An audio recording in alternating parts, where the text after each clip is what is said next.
bem-vindos ao Gente que Fala, sempre ao vivo, de meio-dia a 1, pela Rádio Trianon, AM 740 São Paulo, Rádio Universal, AM 810 Santos. Estamos transmitindo direto do estúdio da Rádio Trianon, através da nossa fanpage, Facebook/programa Gente que Fala. Estamos também na AltV, www.altv.com.br e TV Guarulhos, canal 20 UHF, canal 3 da NET em Guarulhos, ambas 11h30 da noite.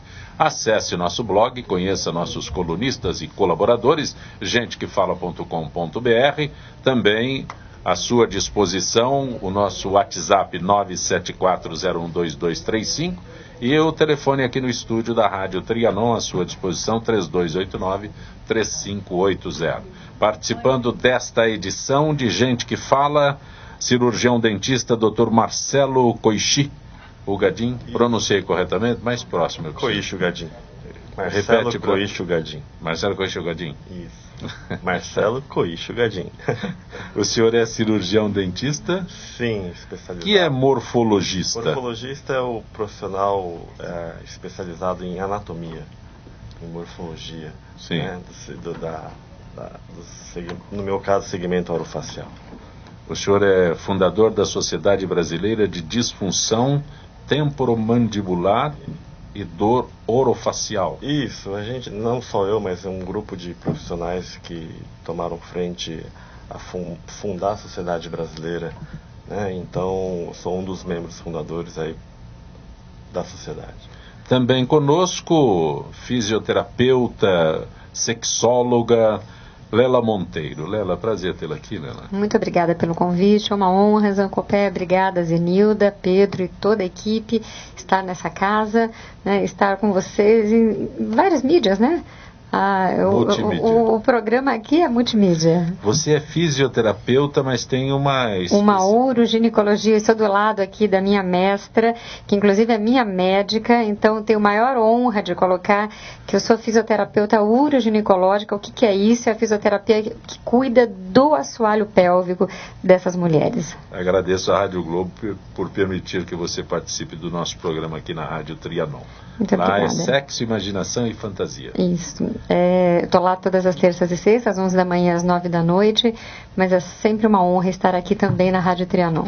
Doutora Albertina Duarte, prazer tê-la aqui, doutora Albertina. Bom, obrigada, Zenilda, obrigada a vocês, acho que é muito importante estar aqui, né, e estar aqui com a Lela, Lela que é, na verdade, uma especialista, mas quando você trabalha com a mulher, você trabalha com muito mais, um universo muito mais amplo do que só as questões físicas, né, e está aqui com morfologista, né, eu sempre estou junto de japoneses, né, essa é minha sina, né. Esposa de japonês, né? Então a experiência com o oriental é boa. É toda construtiva, né? Então, doutora Albertina, a senhora é empenhada no seu trabalho, a senhora coordena o programa de saúde do adolescente na Secretaria de Estado da Saúde de São Paulo. Seu empenho em fazer o adolescente ter consciência dos problemas, né, dessa fase da vida, a senhora tem um trabalho maravilhoso. Eu tenho que registrar isso todas as vezes que tenho essa oportunidade, né? Acho que eu tenho uma equipe muito linda, maravilhosa, né? E essa equipe da qual a Lela também faz parte, eu acho que, na verdade, hoje a gente tem até um canal do YouTube falando, por exemplo, hoje nós vamos falar com o Arthur Kalishma sobre a AIDS, e acho que essa geração nova, ela não viveu a AIDS, né? Então, geralmente, a adolescente já não tem medo, porque não adianta falar amanhã do medo. É o dia da AIDS, isso. Amanhã, eu acho estranho quando se fala dia da AIDS, mas é dia de luta contra a AIDS. Luta, né? De combate, né? Sim. Então, eu acho que os adolescentes, eles têm uma característica, eles não acreditam, eles não são mágicos. Acha que desprezam a doença, sim? É que, na verdade, o adolescente faz parte dele desafiar, né? Então, a gente pode falar dos números das doenças sexualmente transmissíveis, dos números da gravidez. Então, esse trabalho nosso é de fazer rodas de conversa, grupos, para que o adolescente discute. A senhora é uma escute. empenhada em fazer com que o adolescente se conscientize desse problema gravíssimo? O adolescente é muito simples, né? Eu acho que ele é muito simples. Tanto é que ele conversa com as pessoas que o escutam. Eu acho que a gente tem que fazer um exercício de escuta para que os adolescentes falem o que eles sonham, o que eles acreditam. E a partir daí a gente também se colocar. Cara, eu sou extremamente grata, eu faço parte da equipe da doutora Albertina, o qual é uma honra. E eu vou falar que em números, eu fui fazer faculdade em 88 e desde que eu entrei na faculdade eu ouvi algumas frases que são célebres da doutora Albertina, que eu falei, um dia ela vai ser minha médica. E eu vou falar que há 2 anos, além dela ser minha médica, eu tenho a honra de toda quarta-feira encontrá-la na Secretaria de Saúde e divulgar o canal do YouTube. Então, de onde vocês estiverem, vocês estão nos ouvindo, acessa lá no computador, youtube.com, busca lá, Casa do Adolescente, e dá para vocês mandarem as perguntas, participar. Ficam os links. Nós temos um app, um aplicativo Saúde do Adolescente. Se você na hora se perder, não tem problema não.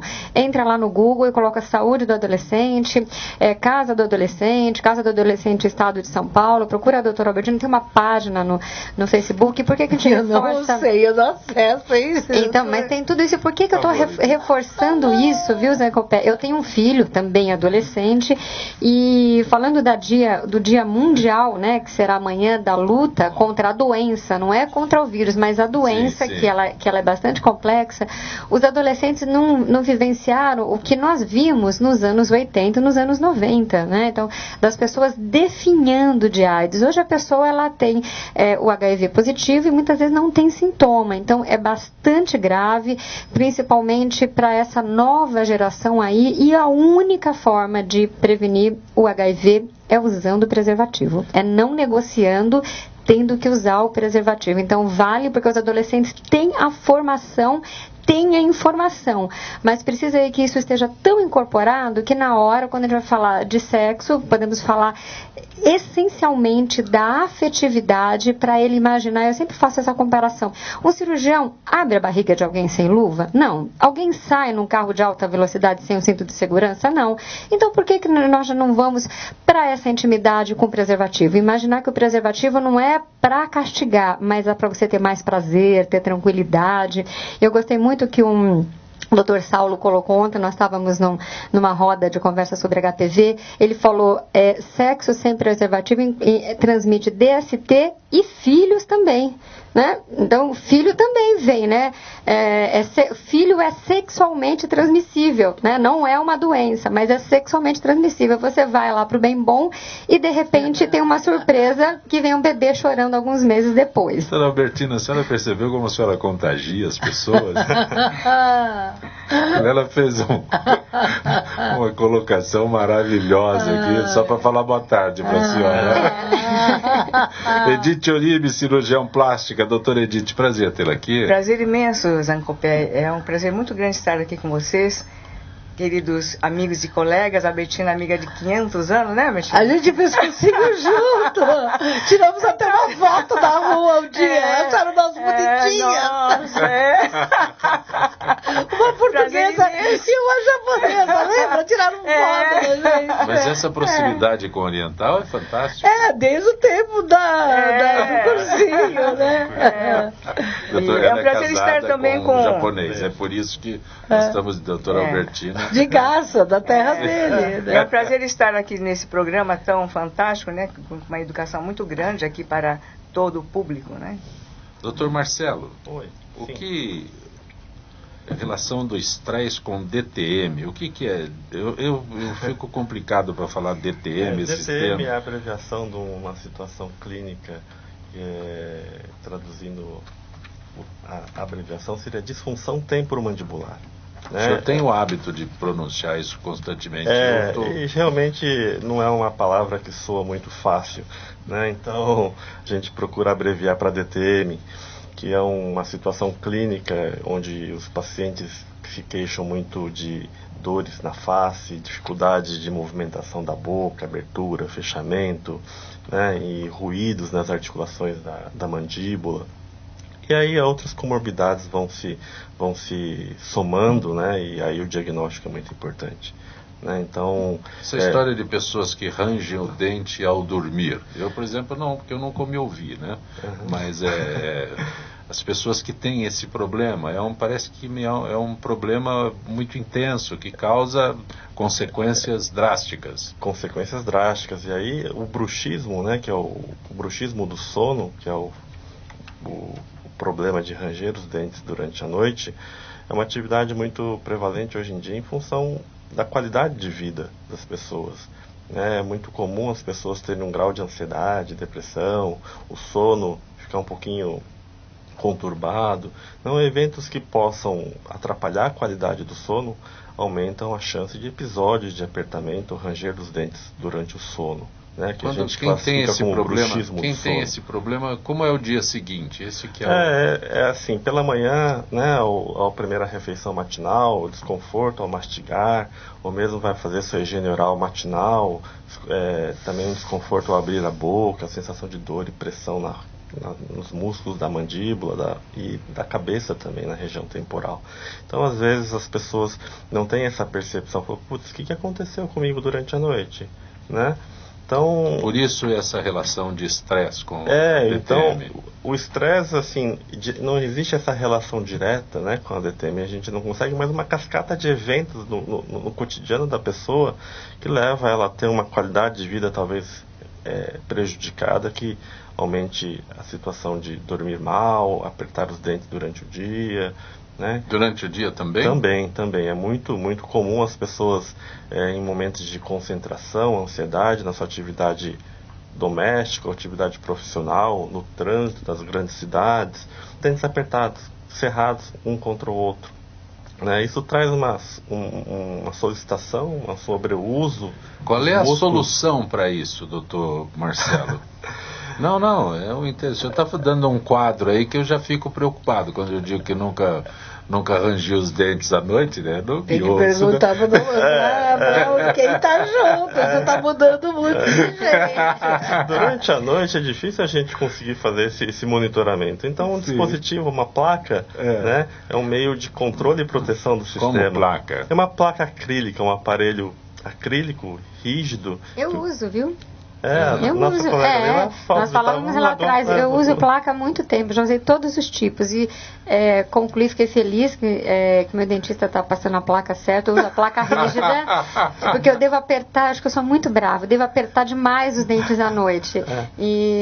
Então a placa ajuda. Bom, ele é o especialista, mas quem usa é você, não vem perguntar para ele. É uma placa de acrílico, né? Então eu deixo sempre na caixinha e aí escova a placa. Depois, assim, como sexóloga é complicado que assim, você tem que deixar ela do lado, às vezes eu esqueço, não dá pra dormir com dar os beijinhos, depois que acabou tudo, você escova novamente o dente, põe a placa e dorme com ela.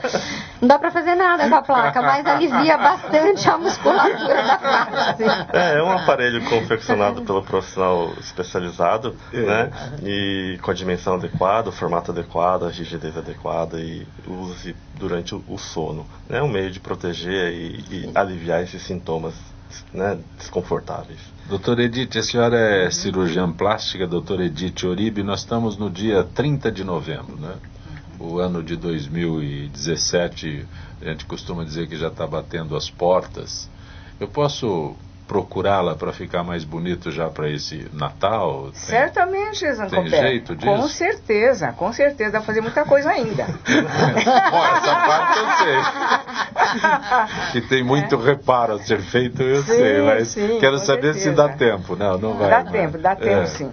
Nós podemos fazer isso, Zancopé, através dos chamados hoje os procedimentos minimamente invasivos, que na estética nós classificamos. Quando a gente assim, fala de cirurgião dentista, a gente imagina que vai procurar a doutora Edith e vai passar por um procedimento mais... Cirurgião plástico.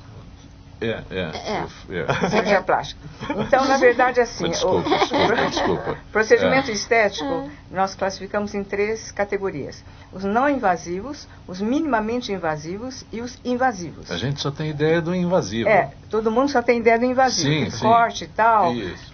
corte, costura, vai para o hospital, etc., né?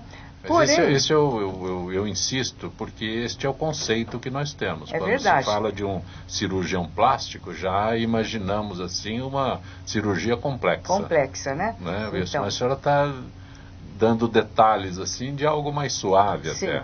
Hoje nós temos o que chamamos de não invasivos e os minimamente invasivos. Então, os não invasivos, por exemplo, são aqueles como cosmecêuticos, como medicamentos em forma de cosméticos, que a pessoa usa na casa, inclusive, né, para rejuvenescer a pele. E tem os lasers, mais variados tipos, né, e depois tem os peelings também, mais variados tipos, e vários outros, radiofrequência, etc. E os minimamente invasivos são, por exemplo, o Botox, Botox é nome comercial, seria a toxina botulínica. Existem várias marcas de toxina botulínica, entre os quais o Botox, que só com as aplicações, 3 dias depois a pessoa já está vendo o resultado, né, aquelas rugas de expressão, os pés de galinha, aqueles que tem... A Bertina fazendo a careta aqui na minha frente, né? Os aqui da frontal, etc., né? Isso tudo com uma toxina botulínica rapidamente resolve esse problema. Já rejuvenesce, né? E depois, esses têm um bigode chinês, não é isso? Os lábios, né, que vão ficando atrofiados com o tempo. Então, isso tudo nós podemos fazer com... Eu não sei se eu consegui me expressar bem, mas, por exemplo, quando o Dr. Marcelo, cirurgião dentista, a gente imagina que vai lá e aqueles ruídos enormes, aqueles ferros, né, agressivos que ele tem. Assim, aterrorizante. Os ferros aterrorizantes. Hoje o dentista já coloca há quanto tempo você não vai no dentista? É a mesma coisa. Não é nada, eles colocam já um filminho, colocam um fone de ouvido, isso é outra coisa. colocam uma cadeira já com massagem. Isso é outra coisa. Não, isso é outra coisa. Não, o dentista tá moderno. Hoje você mas sai aqueles ferrinhos infernais, aqueles motores todos continuam do mesmo jeito. Então, mas eles têm a tecnologia hoje isso é outra coisa. A gente muda o foco do foco. Eu acredito que o Peck está querendo dizer que é mais tranquilo fazer os procedimentos minimamente invasivos do que ir ao dentista. Pelo que eu estou entendendo, é isso que ele quer dar essa mensagem. O drama é o mesmo. É tranquilíssimo. É muito legal. É tranquilo. Ó, o peeling, né? Doutora Bertina, como é que é, doutora? É muito mais tranquilo. É muito mais tranquilo. Mas sabe o que eu faço? Eu faço Botox porque eu vou fazer 47 anos, mas eu lembro, toda vez que eu fazer Botox, eu lembro do meu filho. Não, porque o meu filho, quando tinha 5 anos, tomou a vacina. Já fiz isso, vou fazer agora, já fiz. Não, já fiz. Ele tomou vacina de 5 anos, pronto. Então, falei, bom, já vai ficar um tempão, meu filho. Bendita a hora que eu fui falar com a mamãe, já ter ficado com a boca fechada. Então, só daqui tanto tempo, nós tivemos que viajar, ele teve que tomar a vacina para febre amarela. Mas ele ficou tão bravo. Aí ele falou, poxa vida, mamãe, também eu vou pedir para Deus te dar 30 agulhadas na sua testa, 30 injeções. E toda vez que eu vou fazer o Botox, eu lembro do meu filho falando, bom, é praga de filho, fala que é praga de mãe. Então no Botox eu lembro daquela criança pequenininha falando, vou tomar outra vacina? Na verdade é assim, essa expressão injeção na testa é muito engraçado, né? Mas é bem tranquilo hoje, sem dúvida alguma. Colocamos anestésico tópico antes de aplicar. Então, os pacientes saem, assim, muito tranquilos. E eu tenho feito sem anestesia, viu, doutora? Tenho feito sem anestesia. Respiro, tô fazendo. Relaxo, respiro e falo, não, existem dores piores. Mas a Edith é muito delicada, a mão da Edith é muito delicada. E ela tem uma experiência, porque desde nova, quando eu nem era dermatologista, nem cirurgia plástica, ela sempre já, né, você sempre gostou da cosmética, né? Sempre gostou. Fica bonita e aí, preço, e depois tem os preenchimentos, que nós estamos falando. É importante, né? Coloca-se aqui nos bigodes chineses, nos lábios, etc., malar, né? E fica realmente muito bonito, dá um contorno facial maravilhoso, um rejuvenescimento maravilhoso, né? Sem usar o bisturi. Agora, existem também chamada lipoinjeção, que é colocação de gorduras que se tira de local onde está. Está pedindo para olhar para lá, então nós... Fique à vontade, fique à vontade. Fique à vontade. Então, as pessoas, então, espectadores que estão, né, acompanhando também, essa lipoinjeção tira-se de gordura onde está sobrando, fazemos o processamento, aproveitamos e injetamos no local que está faltando, né, que poderia ser esse bigode chinês, lábios. Quando levanta o malar, já dá uma levantadinha aqui também, nessa região, e já dá o rejuvenescimento. Nas mãos, rejuvenesce muito as mãos com essa lipoinjeção, né, injetando, né, e nem fica marca nenhuma, fica maravilhoso. Né? Então, doutora Bertina, por que, doutora Bertina? Essa silência dessa mesa, o silêncio, não sou eu. O José Copé está prestando muita atenção. Antes, eu não tenho jeito, não, porque as mãos entregam nossa idade. Sim, exatamente. Então, antes a gordura era chamada lixo, hoje a gordura é luxo. Inclusive, nós fazemos a preservação da gordura para injetar depois também. Né? E isso tudo sem contar que futuramente poderemos utilizar na clínica, hoje só se faz experimentalmente a utilização das células tronco. Nós temos isso como experiência clínica, né? Outros países como Japão, Dinamarca, etc., estão liberados a utilização de células tronco. Mas no Brasil é tudo um pouco mais devagar, então temos que ter paciência. Né? Acha que nós chegaremos a esse estágio? Quando? Esperamos que sim, né? Não, mas quando? A senhora tem uma perspectiva? Nós porque o quadro que a que... senhora desenha é comumente repetido aqui, né? Essa é a expectativa que se consiga. Não, conseguiremos sim, lógico, dependerá de muitos fatores, principalmente da Anvisa, né? Mas chegaremos lá, com certeza, né? Temos certeza que sim. Em vários outros campos da medicina, isso já é aplicado largamente. Na parte estética é que nós estamos ainda trabalhando para que isso seja liberado. Agora, fora isso, existem muitos outros procedimentos ainda da utilização de alta frequência, né? Existe também os fios. Os fios hoje estão muito na moda. Utilização de fios, pode ser tanto absorvíveis quanto não absorvíveis, que se utiliza, né, com procedimentos minimamente invasivos, sem internação hospitalar, e já podemos, essa parte que vai caindo com o tempo, a bochecha cai, eles chamam de bulldoguinho, o bulldoguinho cai, aqui essa partezinha embaixo, aqui, a papada, tudo isso nós podemos levantar utilizando os fios. Né? E se forem fios absorvíveis, existem hoje vários tipos de fios que, além de poder ter este resultado de levantar, ainda existe o ácido hialurônico lá dentro, que vai fazer o rejuvenescimento da pele também. Então, tem dupla ação, né? Isso é muito utilizado hoje. E outra coisa que é muito utilizada, minimamente invasiva, são as bichectomias.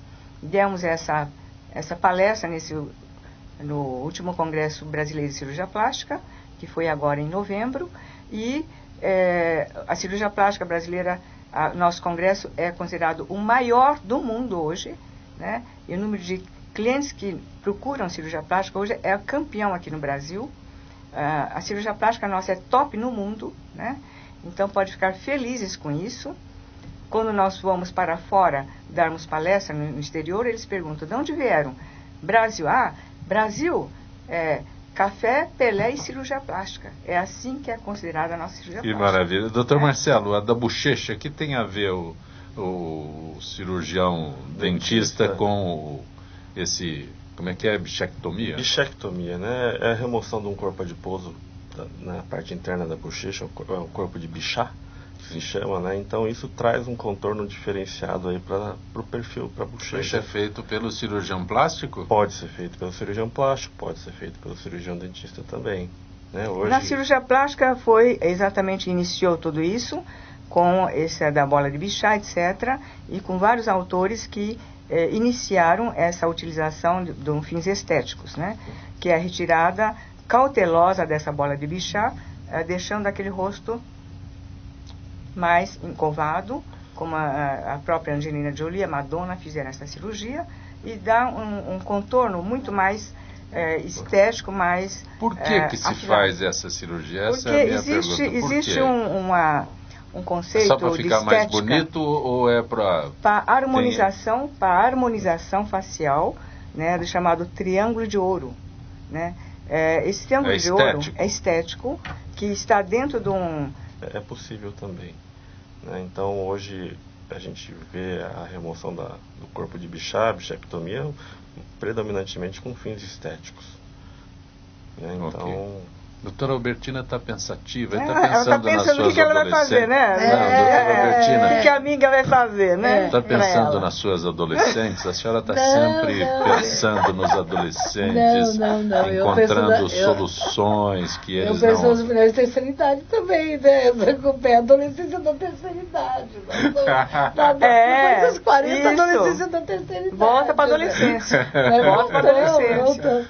Eu acho que a questão estética, né, que realmente eu estava preocupando, que realmente é um grande direito, né, o acesso às questões estéticas e o mau uso muitas vezes. Exato. Mas eu acho que realmente... Mau uso? Que é mau uso? Não, eu acho que realmente a Edith, o Marcelo, as pessoas... A Edith é cirurgiã plástica, quer dizer, então quando ela fala de procedimentos minimamente invasivos, eu fico muito feliz, né? Porque realmente, quantos avanços, o que o Botox fez pra gente, né? E fez para os homens também, os homens também hoje estão frequentando. Comecei Né? 30% dos pacientes são homens hoje. Eu comecei perguntando para a doutora Edith se haveria tempo de, né, E vai, botar um você reparo tá até ótimo, Com certeza. Você está bem. Você Na tá tua bem. visão, doutora Você poderá, Albertina, na visão ele dela... está bem sim, porém poderá ficar melhor. Ah, você viu? Ai. A visão já é diferente, doutora Albertina. Né? A tua visão é, até porque a cumplicidade que existe de garcenses, né? A gente tem que levar mas em eu acho que tá consideração. bem, eu acho que tá bem. Fala dos adolescentes, desse trabalho maravilhoso que a senhora realiza, procurando conscientizar os jovens. Amanhã se realiza aí, tem ações para esse dia da AIDS aí? Hoje a gente já está, como eu disse, hoje nós vamos estar no YouTube vendo, e assim, todas as casas do adolescente vão ter festas, vão ter ações, mas o que eu acho que a grande ação nossa agora é conscientizar todos os prefeitos de todo o estado, que são 646, e também do Brasil, para que a gente possa criar espaços públicos de discussão. Que eu acho que o grande problema, o adolescente não tem onde falar, e a escola ainda não está preparada o suficiente. Então, hoje, acho que tem que tirar essa ideia de que falar de sexo é incentivar a sexualidade, falar de sexo, falar de vida, falar de prevenção, é realmente entrar num outro caminho. Então, ninguém mais acha que você falar de uma coisa incentiva a sexualidade. Falar da sexualidade. A vida sexual está acontecendo de 14 e 15 anos. A cada 19 minutos, uma menina de 10 a 14 anos no Brasil é mãe. 10 a 14, o Brasil aumentou a gravidez de 10 a 14 anos. Então, realmente, se São Paulo reduziu, é porque nós tivemos uma forma boa. E a AIDS está aumentando no Brasil. São Paulo, entre 10 e 14, nós temos a felicidade de ter diminuído. Porém, o Brasil como um todo está aumentando.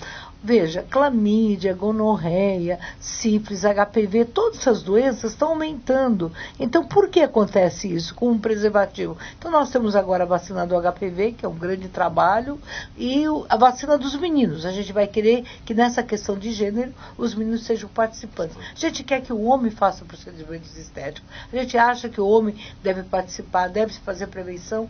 Nós estamos terminando a prevenção de próstata e queremos que os homens e as mulheres se previnam. Eu acho absurdo, quer dizer, a gente falou agora do time que caiu, né?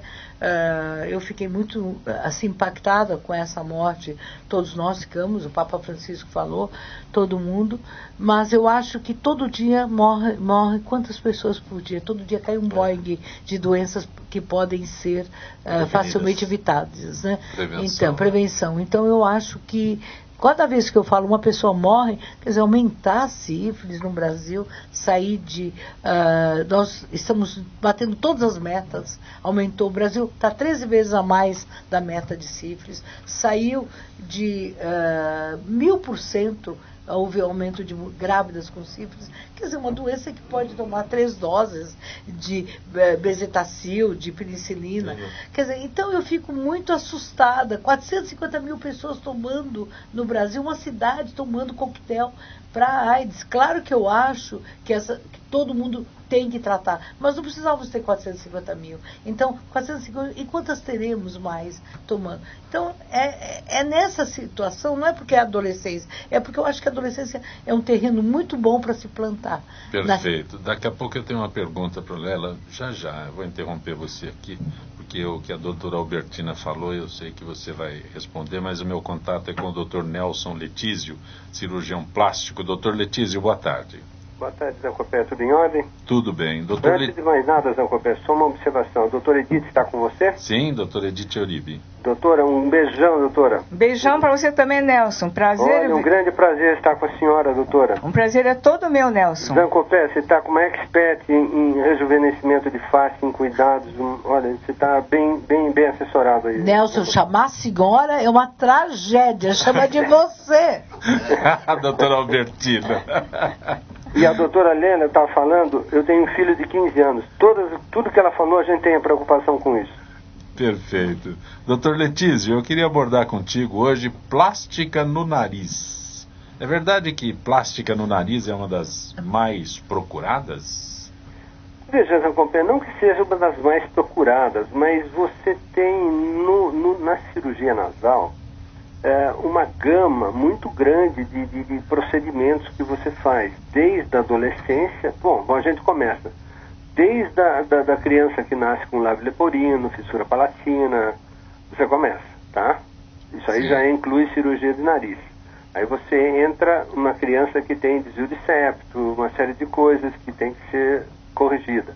Na adolescência também, respiração ruim, respirador bucal, já começam alterações na estrutura nasal devido à respiração ruim, desvio de septo, uma série de coisas. Aí o adolescente começa a entrar na vida adulta, onde que há uma transformação na face, em que os traços se tornam mais visíveis, mais pesados, entre aspas, a genética fala muito alto. E você tem a mulher, o homem já de uma idade, vamos dizer, de meia idade para frente, que começa a sentir a necessidade de se sentir melhor, começa a fazer, por exemplo, bolsas palpebrais, flacidez de face. Então você faz uma cirurgia de melhora da aparência, deixar um rosto mais jovial.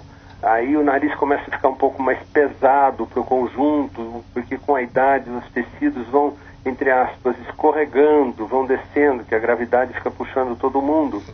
E você tem uma alteração nas estruturas da face, que você quer deixar esse conjunto mais delicado, a face mais delicada. É muito comum nós fazermos uma cirurgia de face de uma mulher de 45, 50 anos de idade e falar para ela, olha, daqui 2 meses, 3 meses você volta, a gente vai suavizar um pouco o seu nariz para ficar mais harmônico com o conjunto. Então, Zancopé, não que seja uma cirurgia das mais procuradas, é sim bastante procurada, mas a gama de utilizações dela é muito grande. Você vai desde do recém-nascido, que nasce com fissura palatina, lábio leporino, até uma mulher de 80 anos de idade que aos 80 faz uma cirurgia de rejuvenescimento facial e fica com o nariz muito pesado para o conjunto, e você faz uma cirurgia para suavizar. Mas, doutor Letísio, no caso do nariz, é mais estético ou mais corretivo? O que é? A Zancopé é um misto, né? Atualmente não se aceita mais um nariz que seja esteticamente bonitinho e não funcionante. Nós estávamos até agora há pouco fazendo uma cirurgia de nariz em que eu precisei corrigir o desvio de septo e a hipertrofia de corneto. Cornetos são estruturas internas do nariz que servem para aquecer o ar quando a gente respira. E a famosa que o pessoal chama de carne esponjosa. Então, há necessidade de correção disso, de correção do desvio de septo, para que você tenha uma adequação estética e funcional, Zancopé. Não se aceita mais um nariz esteticamente bom e não funcionante. Não é mais aceito isso. Ok, doutor Letísio, eu agradeço a tua gentileza mais uma vez com o nosso Gente que Fala. Uma boa tarde, doutor Eu Letísio. que agradeço, Zancopé. Saúde e paz para todos. Um beijão, doutora Edith. Beijão, Nelson. Prazer, hein?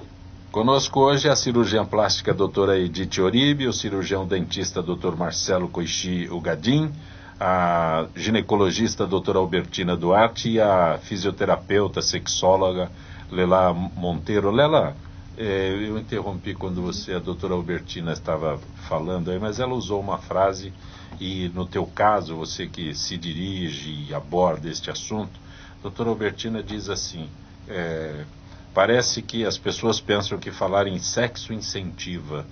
Então, é bem importante essa colocação.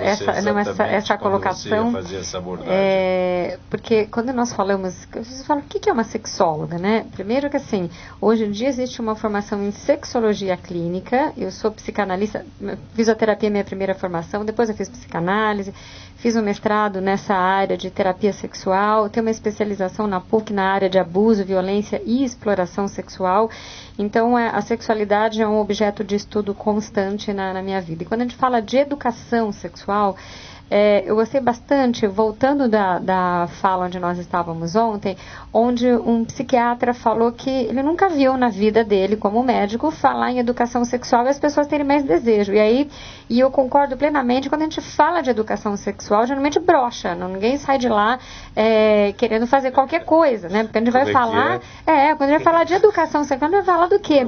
Da sexualidade humana, né? Vamos falar de todas as questões das disfunções, da questão social, brocha. Quando você começa a falar de educação sexual, e uma coisa importante, até fala da doutora Albertina, que eu fico bem atenta quando eu estou na presença dela, que eu aprendo bastante, que assim, quando a gente dá empoderamento para esse jovem, para esse adolescente, ele deixa de ser objeto para ser sujeito.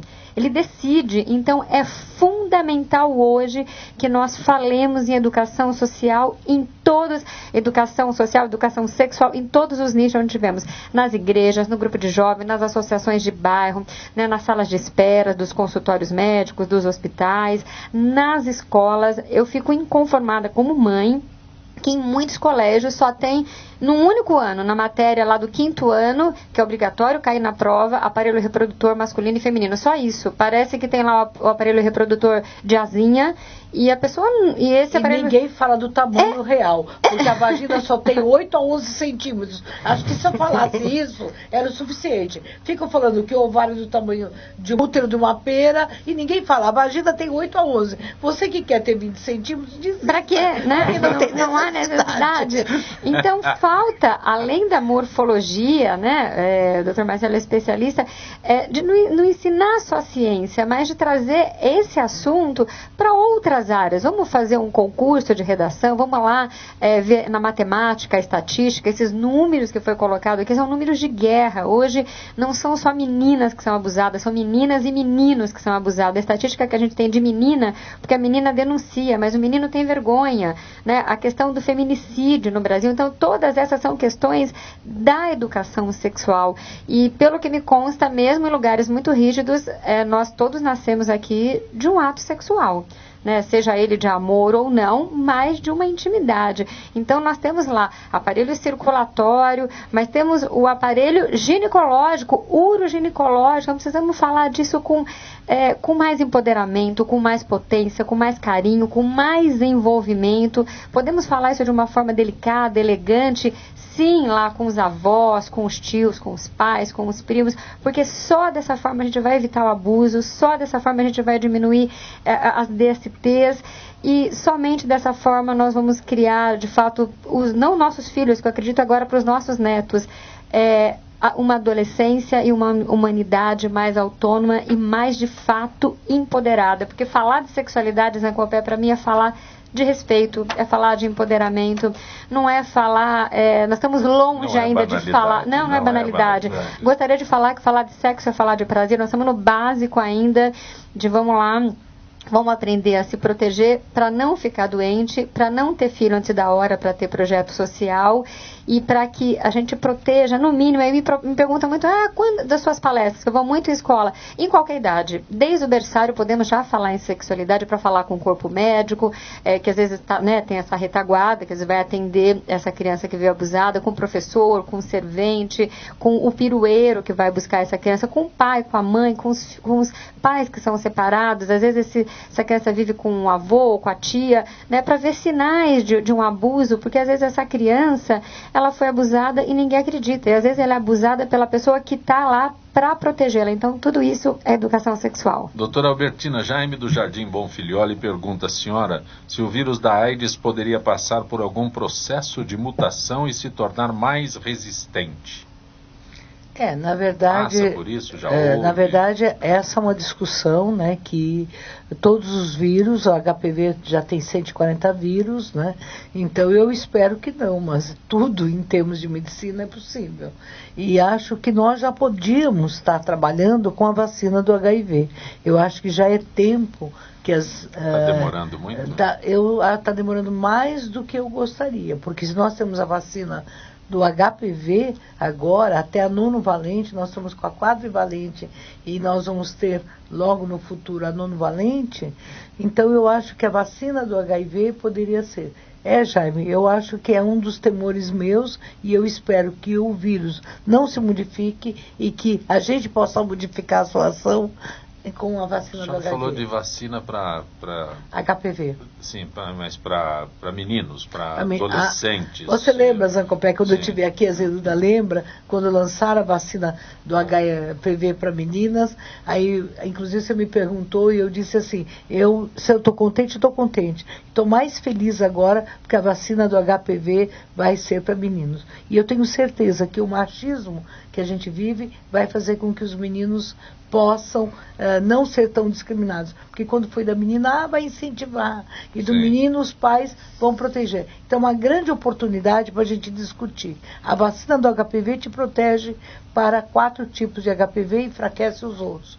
Mas você, olha, os números são assustadores. Vou dizer aqui em primeira mão para você. Olha, nós temos, para este ano, a proposta, 937 mil casos de sífilis no Brasil, 1.500.000 de gonorreia, 2 milhões de clamídia, 640 mil de herpes e 700 mil casos de HPV. Quer dizer, uma grande cidade de contaminação. Então, se nós pudermos trabalhar, e a vacina do HPV é um grande momento. Você toma vacina e não contamina. A grande vacina é o preservativo feminino e masculino. Dr. Marcelo Carla, da Vila Mariana, pergunta ao senhor quais os novos materiais que estão sendo pesquisados para reposições odontológicas. Assim, a cerâmica, né, não é a minha especialidade em si, falar de material odontológico, né, dos que tem aí de vanguarda. Mas a gente tem aí hoje a porcelana, diversos materiais estéticos, né, para reabilitações dentárias, protéticas, sobre dente, sobre implante, que tem tido muito uso, né, o uso de a famosa termo impressora 3D, né, que a gente usa o termo CAD/CAM, onde os procedimentos são feitos, os blocos cerâmicos são cortados, né, por uma fresa devidamente acoplada a um computador, né, então a forma, o dente, as espessuras, as dimensões saem muito mais precisas. Né, mas em relação a falar mais sobre esse tipo de material, não é minha especialidade. Doutora Edith Marcos de Pinheiros pergunta à senhora se é verdadeiro que boa parte das atuais cirurgias plásticas reparadoras são para jovens. Consequência de acidentes, alguma coisa assim? Não, é Marcos, né? Marcos de Pinheiros. Marcos, a cirurgia reparadora, né? Ela vai desde o nascimento até o último dia da vida do ser humano, porque, como diz o nome, é reparadora. Então, quando a pessoa nasce assim com um defeito congênito, por exemplo, vai reparar, tá certo? Ou quando tem um acidente, vai reparar. Ou quando as pessoas têm idade mais avançada e tem também algum acidente até caseiro, vai reparar. Então, a cirurgia reparadora se faz desde o nascimento até o último dia da vida. Agora, essa incidência para o mais jovem é porque os jovens se arriscam mais. Então, tem problemas dos acidentes, etc., tudo mais, né? Inclusive, a queimadura é uma coisa muito séria, né, que acontece dentro de casa, é uma cirurgia reparadora. Lela Monteiro, Flávio da Pompeia pergunta a você se a intensidade de infidelidade conjugal pode ter um fator patológico? Bom, acho que todo mundo gostaria de que respondesse que sim, né? Que é uma doença que tem uma vacina. Doutora Albertina, tem vacina? Não tem vacina. Vergonha na cara. Então, bem colocado. Eu já vi tirinhas com essa questão aí da infidelidade. Eu acho que é um tema que tornou bastante pesado a questão da infidelidade, da traição. E quando eu converso com esses adultos, né, vou dizer, realmente pessoas mais maduras, o que de fato é traição para você e o que acontece nas relações, que às vezes a pessoa fala, aconteceu isso. Mas será que essa relação não foi se desgastando? Qual que é o processo para chegar até nisso? E isso de uma forma muito simplista, né? Existe sim a questão da compulsão sexual, existe, várias questões, mas não podemos dizer que ela tem uma catalogação, que seja um fator patológico, ou que tem uma incidência cerebral, psíquica, não. Eu acredito que é muito mais uma construção social, e se nós formos olhar na história da humanidade, a história da fidelidade, ela é muito recente, viu, Zé Compé? Porque antigamente não tinha a história da família, da monogamia, é muito nova para a história da humanidade toda. E aí nós podemos voltar no machismo, né? Por que ainda em muitos lugares o homem pode ter muitas mulheres, né? E agora as mulheres, né, no mundo inteiro, não só no Brasil, com a independência econômica e psíquica, também estão buscando se satisfazer de outras formas, né? Um bom terapeuta nunca julga, pelo contrário, ele acolhe, escuta os dois lados, né? Mas não acredito num fator patológico, nem numa solução mágica. Precisaria sim chamar as partes aí para uma conversa e ver se dá para essa nada relação. De patológico na história. Não, tem muito mais da questão dessa construção pessoal e da pessoa decidir, né? Porque às vezes é cômodo, né? Ficar lá nos dois barcos, né? E aí cada um vai chegar no seu consenso pessoal. Doutora Albertina, a gente abordou isso, mas eu vou repetir a pergunta da Mariana das Perdizes, se os novos medicamentos fizeram com que as pessoas perdessem o medo da AIDS. Mariana, eu acho que sim. Na verdade, a AIDS foi jogada de uma forma... nós perdemos os ídolos, Cazuza, tantos ídolos, então realmente AIDS mata, né? E essa AIDS mata parou. Muitas pessoas convivendo com a AIDS, dando depoimentos muito lindos de convivência. Eu acho que esses depoimentos, eles ajudaram sim as pessoas a perder o medo e o preconceito. Mas eu acho que é preciso um trabalho maior de estimular a prevenção. Eu acho que o Ministério da Saúde tem que retomar as ações da prevenção. Nós tivemos o melhor programa de prevenção do Brasil. Então eu acho que perca sim o medo de morrer, porque você não vai morrer, mas conviver tomando medicação e com uma situação, quer dizer, é a mesma coisa, você é hipertenso, você toma um remédio, mas é melhor não ficar hipertenso.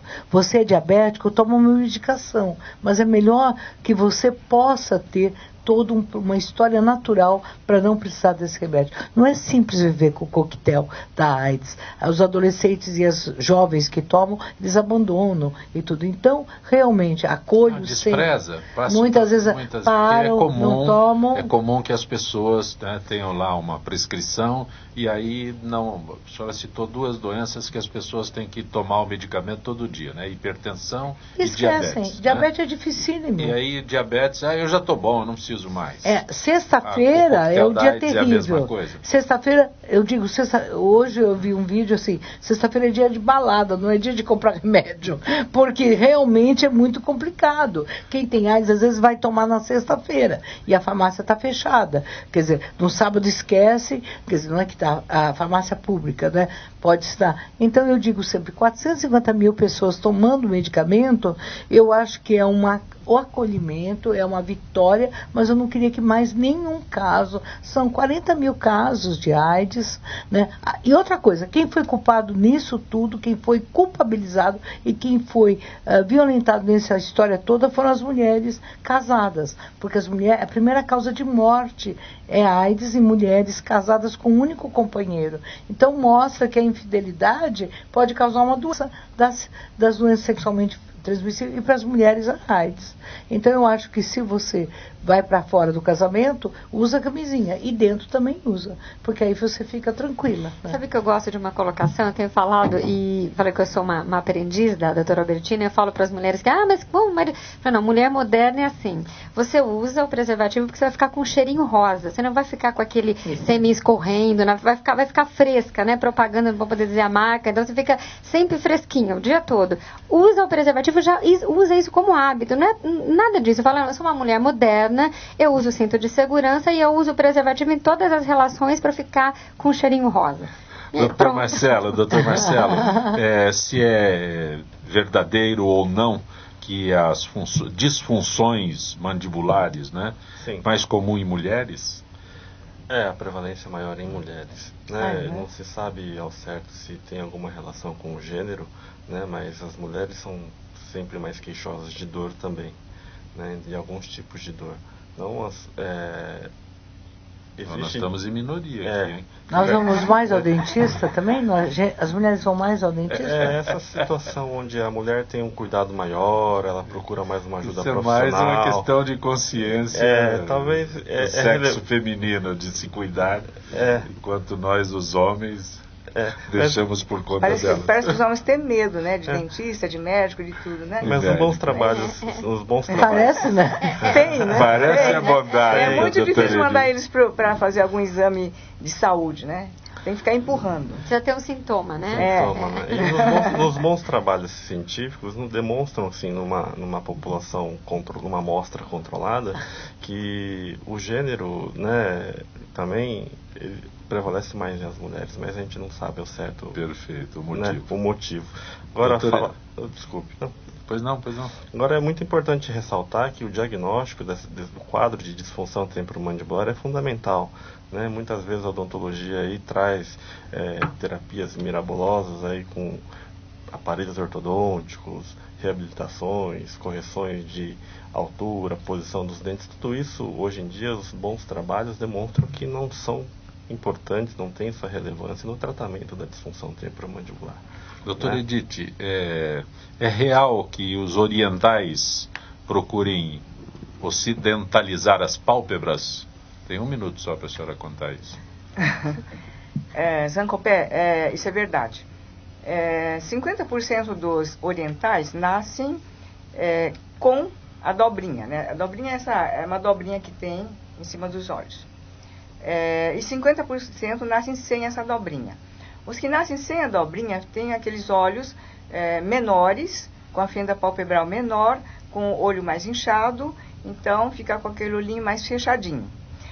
Esses nos procuram para fazer essa cirurgia que, embora chamada ocidentalização, não é um termo correto disso aí, né?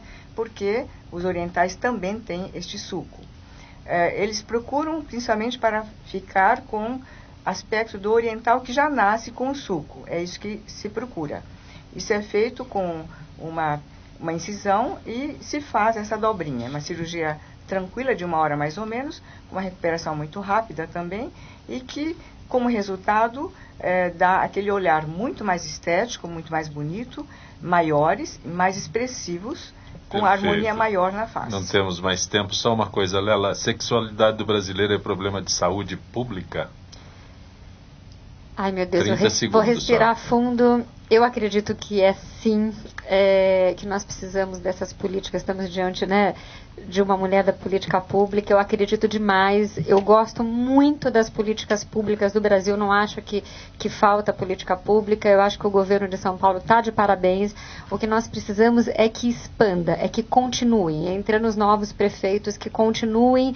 O que não se pode admitir é que toda vez zere e comece de novo. Então vamos continuar, acredito no SUS, acredito em tudo isso e acredito que a única forma, não estamos falando de adolescente, de sexualidade, mesmo de casal maduro, falamos de infidelidade, é ter um diálogo sincero, é ter uma boa escuta e trabalhar educação em saúde. Um endereço que possa localizar a Lela Monteiro. www.lelamonteiro.com.br, pode ser com H, sem H, Lela Monteiro, coloque em todas as redes sociais. É sempre um prazer estar aqui. Grato por ter vindo ao nosso Gente que Fala e agradeço mais uma vez à Rádio Globo por ter permitido a tua participação aqui na Rádio Trianon. Gratidão a você e a toda a mesa. Doutora Edith Oribe, um endereço que possa localizá-la com rapidez nas redes sociais. É www.clinicaoribe.com.br. É um prazer muito grande estar aqui com vocês. Foi uma mesa extremamente agradável, divertida, né? Não temos mais tempo, senão eu perguntaria se ainda posso procurá-la para ficar bem até o final do ano. Um abraço, doutora Edith Oribe. Doutor Marcelo Coixil Gadim, um endereço que possa localizá-lo. Eu sempre ressalto a importância da nossa Sociedade Brasileira de Dor Orofacial, onde congrega especialistas do Brasil afora. Temos ali diversos profissionais altamente capacitados para fazê-lo pelo site www.sbdof.com ou e-mail sbdof@sbdof.com. sbdof.com.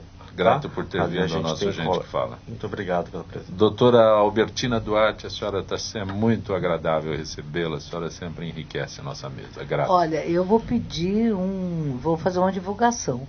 Dia 5 agora de dezembro, nós vamos ter uma mesa de manhã para falar do mês do ativismo da mulher, dos dias de ativismo, e todas as secretarias vão falar o que fizeram neste ano para as mulheres.